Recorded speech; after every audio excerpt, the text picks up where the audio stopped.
need a C-section. I'm not here to talk you out of it. A C-section is very important to save the life of you and your child. However, that's usually the first C-section. Once you have a C-section, then every other child needs to have a C-section. And I want to tell you why they could be a little bit different. Again, you're always going to work with your medical professional. They're about saving your life and your baby's life.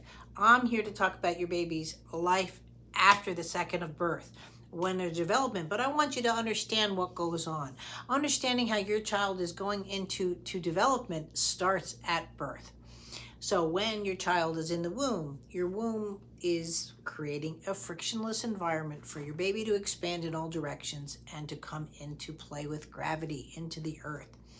And so as they're doing this over this period, now something might have happened typically during active labor, not always for C-sections, but typically during active labor. But active labor is very important for your child. Active labor allows your active and passive muscles to come into play.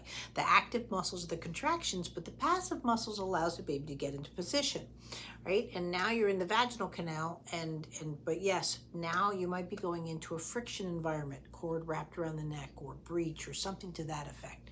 Something like that's bringing you into an emergency delivery, and they have to do a cesarean section. Now, some people start getting tucked into it, either due to their age and so forth like that. Why let it go into emergency? Placenta previa could be another one. Or you've already had a C-section. So when you've already had a C-section or you're planning a C-section, now there's a couple of things you have to watch that you're missing. One of them is active labor. They don't want you to go into active labor on your second or third or fourth, fifth, sixth C-section because they feel that the uterus has been compromised. So unless you're doing a VBAC, you are going to go into another cesarean section. Now this is planned. So a planned one, no active labor. So you don't have the active and passive muscles coming into play to teach the babies the first time that they're feeling and playing with a force. They do this before they play with the force of gravity. So they're moving into position and they're dropping down. Now, another thing that could be going on, again, they're not getting a vaginal delivery. A vaginal delivery, just like a caterpillar coming out of a cocoon, if you take the cocoon away, your baby, the butterfly is not going to fly, right? They need that squeeze. It's a part of the process. They need that squeeze. Part of it is to activate the lungs. When you have the head presents, you have a form of what's called cavitation, very similar to a champagne cork. The head presents out and pulls at the palate, and that opens the foam in the lungs, so your baby, wah, and you have that instant compression and decompression against gravity, and you get that full engagement of the lungs. And with a C-section, you might not be having that. In C-sections, not all are created equal. They should be presenting through the head, especially on a planned cesarean. But a lot of doctors just feel they get a foot, they get a foot. If they have an arm, they get an arm, the baby comes out. Baby is meant to come out of you through their head, right? This sets up all the cranial bones. All the cranial bones are needed for all your developmental movement patterns, right? Before the skull starts to fuse, your baby should be fully developed in their milestones up into a nice little toddle walk and that kind of thing. And so if you interrupt the cranial movements, you can possibly interrupt development. Another thing that comes into play is they're just not ready to come out. They haven't finished the processing of making their body. They're coming out early. I know there's many, many cases of people being born at 36 weeks, 38 weeks, even 27 weeks and being fine. But at the same time, too, pregnancy is meant to last 40 weeks. And so you're having those kind of things. A baby that doesn't present head first can have a lot more issues with feeding, with speech, those kind of mouth complications, because they're not getting that pull and snapping that into place.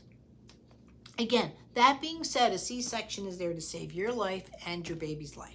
That's the whole point of a C-section. However, if you're considering or needing a C-section, much less your second C-section, and therefore, please consider immediately after birth looking at the newborn movement assessment. And also, if you can, at least for a week, nurse your baby. You're told it's for nutrition. it might be hard on you, I understand, especially when you've had emergency surgery. You're really not thinking about these things. But the biggest gain that your baby's going to get is they come over their system and they're looking for their food. Oh, it sets up so many mouth movements, and it's also bilateral. It goes to the left and to the right. This is why we have two breast tissues, for the visual components, all these things that are just nicely setting up. Then if you need to move over to bottles, you can, but if not, please use a very small bottle, especially after a C-section, little bottle, and work as if you're nursing, work from the right and from the left. We're usually hand dominant, and that's the only way our babies get bottle fed. Whereas again, we have two breast tissues to feed our babies. And those are the things, those rotational movements that start to set up for your baby. These are things to consider. These are things to plan, but these are things to know about. So thank you so much for listening. If you have any concerns with your baby's movements, please, I'm your movement coach with Movement Lesson, Michelle Turner, and I'm happy to help you. I do free video reviews or answer any of your questions, all of your questions. I do that here, but also please on my Facebook page, Movement or group, Movement Lesson for Parents and Practitioners. Link will be below, and I will help you as best as I can. You always work with your medical professionals, but you also, especially too, if you start having complications, your risk goes up for complications in development, risk, and you want to work on that. Why wait for the catch-up? That's the next video. Thanks so much.